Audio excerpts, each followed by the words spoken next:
ran in.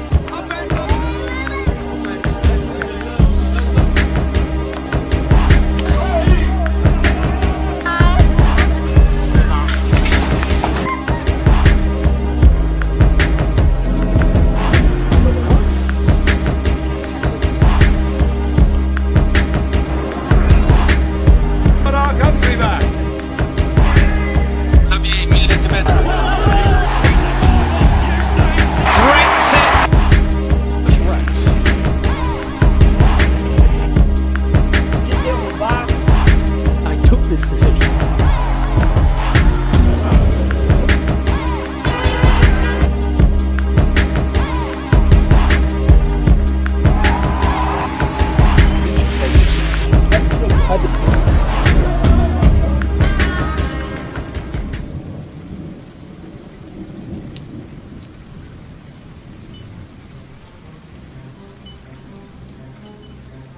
It's not exactly the most encouraging news to kick off 2017.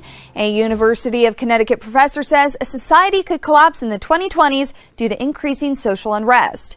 Peter Turchin is an evolutionary anthropologist whose latest book is called Ages of Discord, a structural demographic analysis of American history.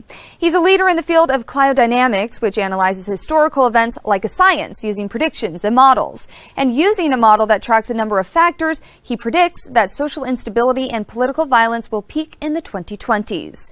One of those factors is elite overproduction, where society's elite population grows larger and more distant than the poor.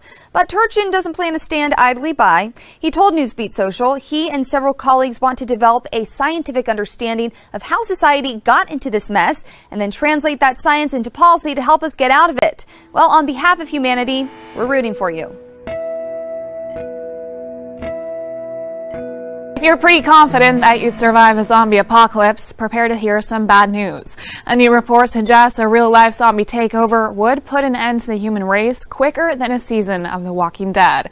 Students at the UK's University of Leicester used a basic model to calculate how fast a contagious disease spreads through a population. Assuming every zombie infects one person a day, the zombie virus would spread twice as fast as the Black Death. This would annihilate the human race in just 100 days, leaving a very small group of survivors. Our odds look pretty bleak, but the students say in a second study that if humans were prepared for a zombie apocalypse, survivors could fight back and, in theory, be able to outlast the undead and repopulate the Earth. Here's to hoping for the best and planning for the worst. German Vice-Chancellor Sigmar Gabriel told Der Spiegel magazine Germany's insistence on austerity in the Eurozone has left Europe more divided than ever. He added that a breakup of the European Union is no longer inconceivable. He said, should that happen, our children and grandchildren would curse us, because Germany is the biggest beneficiary of the European community economically and politically. Gabriel and his Social Democrats are junior partner to Chancellor Angela Merkel's Conservatives in her ruling Grand Coalition. He said strenuous efforts by countries like France and Italy to reduce their fiscal deficits came with political risk. Set a reminder to look up at the stars more in 2022. You might see a star explode. About 1,800 light-years away, in the left wing of the constellation Cygnus, is a binary star system that scientists say is getting ready to merge and form a red nova. A nova often begins as a binary star system where the more massive star is a white dwarf and steals hydrogen from its partner. When it collects enough, the hydrogen explodes outward. Two astronomers predicted the nova back in 2015. Since then, they've done 2 strong tests and say their hypothesis is holding up. Right now, the 2 stars are too dim to see with the naked eye, but if they do merge, the nova should create a visible new star in the sky. This won't be the first red nova scientists have watched, but it's the first time they will have predicted one if it comes to pass. Can you imagine what the world would look like if intelligent robots started replacing humans? No need to imagine. An insurance firm in Japan just fired more than 30 employees and gave their jobs to an artificial intelligence system that knows how to calculate insurance payouts. Fukuoka Mutual Life Insurance says it will increase productivity by 30%. It's also expected to save the company around $1.2 million a year, even though it will cost upward of $130,000 annually to maintain. The system will use IBM's Watson Explorer AI technology. IBM said the technology can think like a human in the sense that it can interpret unstructured text, audio, and video. This will be important because it'll need to read tens of thousands of documents like clients' medical histories before calculating payouts. It's being installed later this month. According to the World Economic Forum, robots and artificial intelligence could replace 5.1 million jobs by 2020. I'm not a robot.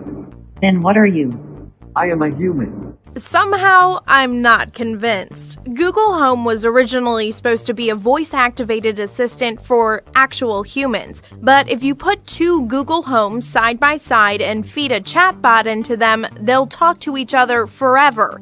And if you put the whole thing on Twitch, hundreds of thousands of people will tune in to watch. There's an artificial conversation that's been going on for hours, touching on metaphysics, You are a dead machine. romance, I love you more than anything in the universe. popular culture, Who would win in a fight, a Klingon or a Jedi? Dumbledore. and whatever this is. I love how I can see clearly in my mind whatever I want to see. I can see a destroyed civilization or a faraway planet. Even if I make it up, it feels so real sometimes. Also, they're really into song covers. High of a love, drunk from the hate. It's like I'm huffing paint and I love it. The more I suffer, I suffocate. For what it's worth, it was worth all the while. Everybody knows that the bird is the word. Never going to live you up. Never going to let you down.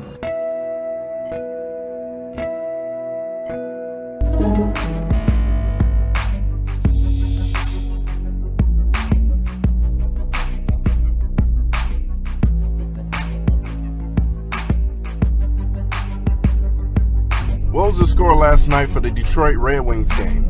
Last night the Red Wings lost to the Lightning, 4-1.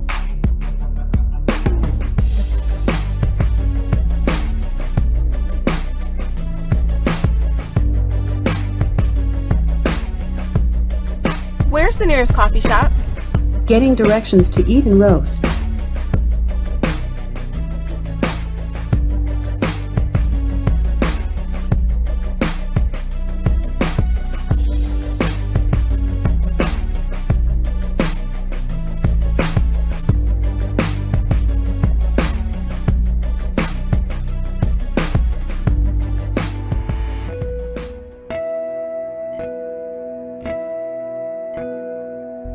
Atmospheric rivers are bands of concentrated water vapor that travel for thousands of miles.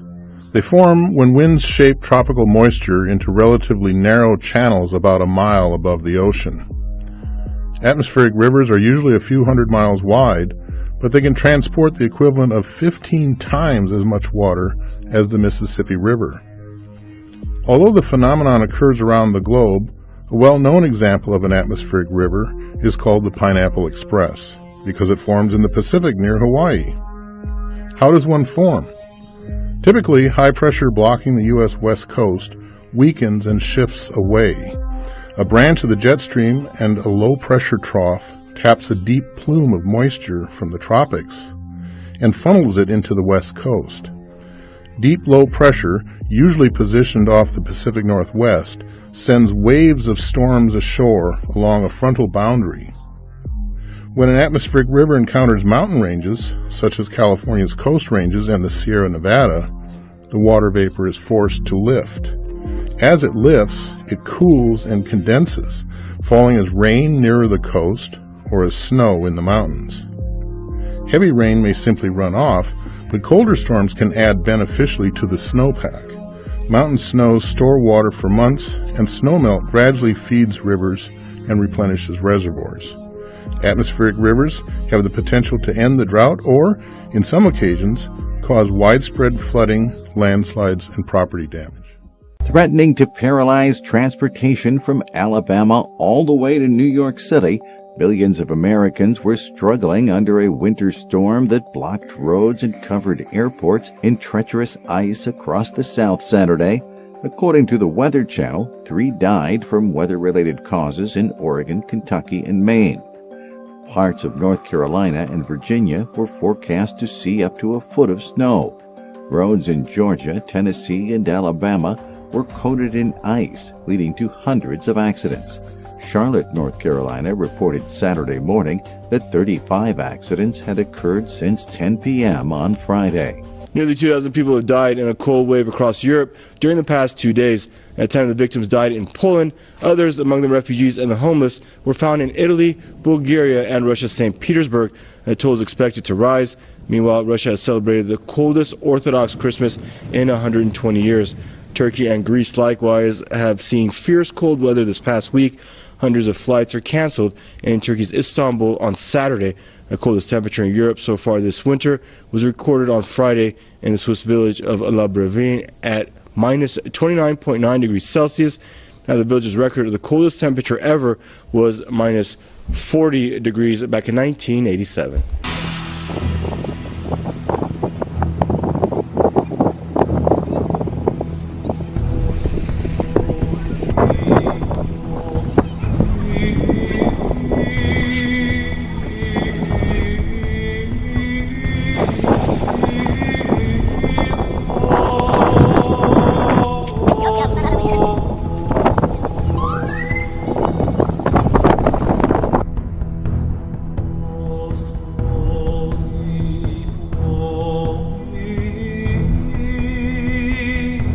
جان باختند. 4 نفر نیز مصدوم شدند. جانباختگان و یکی از مصدومان حادثه تبعی Car bombs thought to have killed at least 60 people in the Syrian city of Azaz, northwest of Aleppo. It's been reported by a Turkish news agency today. Witnesses say the blast in the rebel-held city went off near a courthouse there. Seems dozens more were reportedly injured as well. They're alleged pictures we got in.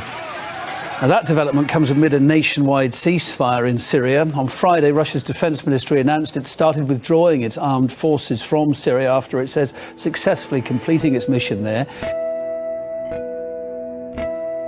Turkey is considering shutting off access to the country's southern Incirlik air base. It says this is due to a lack of NATO support in Ankara's military campaign in the Middle East.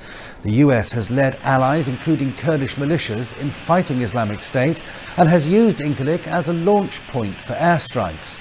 Turkey, meanwhile, regards Kurdish fighters as terrorists.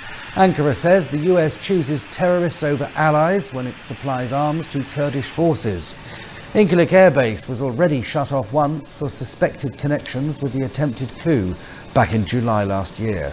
Donald Trump appears committed to mending relations between the US and Russia. The president-elect wrote Saturday on Twitter that we have enough problems around the world and that he hopes both countries will work together during his presidency to solve problems. His comments come only a day after the US government released a report on the Russian hacking allegations. Right now, relations between the two countries are a bit tense. In late December, President Barack Obama issued an executive order sanctioning Russia for suspected election interference and other cyber attacks. Trump has said he's committed to repairing ties with Russia on multiple occasions, which isn't exactly rare for an incoming president. When President Barack Obama took office, the administration hit the reset button on Russia. It hoped to reverse the apparent drift between the two world powers. Before that, President George W. Bush and his administration also pledged to foster good relations. Trump hasn't said exactly how his administration plans to restore the US-Russian relationship, but current Secretary of State John Kerry said he sees an opportunity for the president-elect to reach out and find some common ground.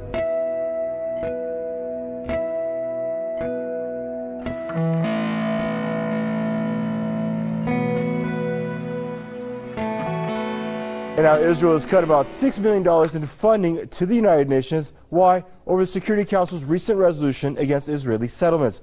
Cutback is the first retaliatory measure now by Israel to show its discontent with that resolution. An Israeli ambassador to the UN, Danny Danon, says that it's unreasonable for Israel to fund bodies that operate against it.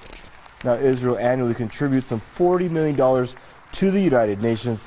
The announcement comes just a day after the U.S. House of Representatives unanimously condemned the UN resolution and criticized President Barack Obama for refusing to veto it. Taiwan President Tsai Ing-wen will make stops in Houston and San Francisco while traveling to visit allies in Latin America. A presidential spokesman says Tsai is due to arrive in Houston on January 7th, leaving the following day. During her return trip, Tsai is scheduled to land in San Francisco on January 13th.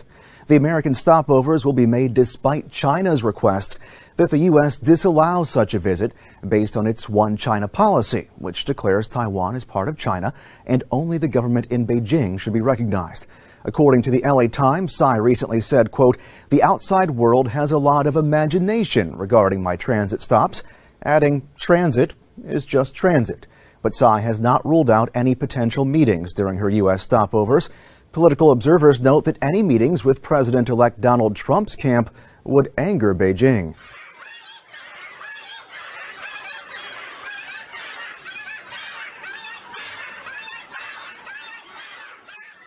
On Saturday, the United States is warning its citizens against visiting Gambia as part of their tourist destinations. The U.S. warns anyone considering to travel there about the risk of a civil unrest after President Yahya Jammeh is making several challenges despite losing an election. In a statement on the website of U.S. Department of State, it said that the U.S. Department of State warns U.S. citizens against travel to the Gambia because of the potential for civil unrest and violence in the near future. Jammeh is challenging his elected rival, Adama Barrow, claiming Barrow was a potential flashpoint for violence. According to Mexican authorities, on Saturday, an American consular official was shot in Guadalajara, Mexico, but is now in stable condition. The incident occurred Friday evening. Mexican federal and state officials are investigating the attack. Guadalajara is a city in the restive western state of Jalisco. Jalisco is a main facet of the Mexican economy, but the state's southern border became a battleground between the Jalisco New Generation Cartel and the Michoacan-based Knights Templar. In May 2015, Jalisco New Generation gunmen shot down an army helicopter in southwestern Jalisco, killing 6 military personnel. Death toll in protests and looting over a rise in the prices of gas in Mexico has risen to 6. Authorities have confirmed that 2 people have died in a confrontation between protesters and police in the central state of Hidalgo. There were 4 previous deaths in incidents over the past few days. Officials say some 300 stores have been looted and more than 1,000 people have been detained over the violence. Mexicans have been left outraged after authorities raised fuel prices on January 1st. The government says the rise is a necessary measure as part of a deregulation strategy of the energy sector. Security remains tight at the Fort Lauderdale airport as flights resume on Saturday, a day after officials say 26-year-old suspect Esteban Santiago shot and killed 5 people. Passengers stranded as a result of the shooting have returned to the airport, many recalling the moments the gunshots rang out. All I remember doing is running out the door through the security. Everybody was trampling each other. Terrence Riva is now waiting for his luggage, left behind in the aftermath. It was complete chaos, a mess. People scared for their lives. The attack wounded 6 others, and several dozen more were taken to area hospitals, with injuries suffered in the chaos that ensued as passengers fled for their lives. The terminal where the attack took place remains closed. Traveler Joanne Sutherland says she's not sure when she'll be able to fly home to Canada. I'm hoping to get a flight out of Miami on Wednesday afternoon. And until then, what are you going to do? They said there's just no hotel rooms available anywhere. I'm going to be right here. Here in the terminal with many others trying to get home safely. 10-year-old boy has been growing his hair for 2 years, all to help out a friend. Tyler Boone and 12-year-old Gabby Ruiz met 2 years ago at a family event in Florida. Tyler noticed that Gabby didn't have hair and wasn't playing with the other kids. When he learned she has medical conditions, including alopecia, an autoimmune disease that causes hair loss, he thought of a unique way to help her. Since he could grow hair, Tyler wanted to grow some for Gabby. So he's gone without a haircut for the past 2 years to make a wig for his friend. A photo shoot of 2 friends, Tyler Boone and Gabby Ruiz. I look and be like, Really? You may be able to see where the story's going. A lot of people always say, I'm a girl. Yeah. Don't like that, do you? Kind of gotten used to it. Mistaken for a girl too many times to count because the boy with a big heart has been growing his hair for 2 years. I'm cutting my hair so I can give it to Gabby. So just want to make her happy. And Gabby, the girl with a perfect smile and bright eyes, has alopecia, a hair loss disorder. You can't get too much out of her, though. She's shy. I don't know. But she got the honor of cutting Tyler's 12 inches of hair. Was it hard to cut? Yeah. The two then went side by side over to the salon. Guess we're just following her. Where Tyler got to pick a new do. If the spike doesn't work, I'm going to buzz cut it. His hair going to a nonprofit, Children with Hair Loss, to make a wig for Gabby. After 30 minutes of buzzing, shaving, and cutting, with Gabby looking on, it's cool. Tyler looks like a whole new kid. My blue's so different. But he's still the same generous boy. He's a great person and it's amazing. But the truth is, they're both amazing. And maybe we can all learn something about giving from them.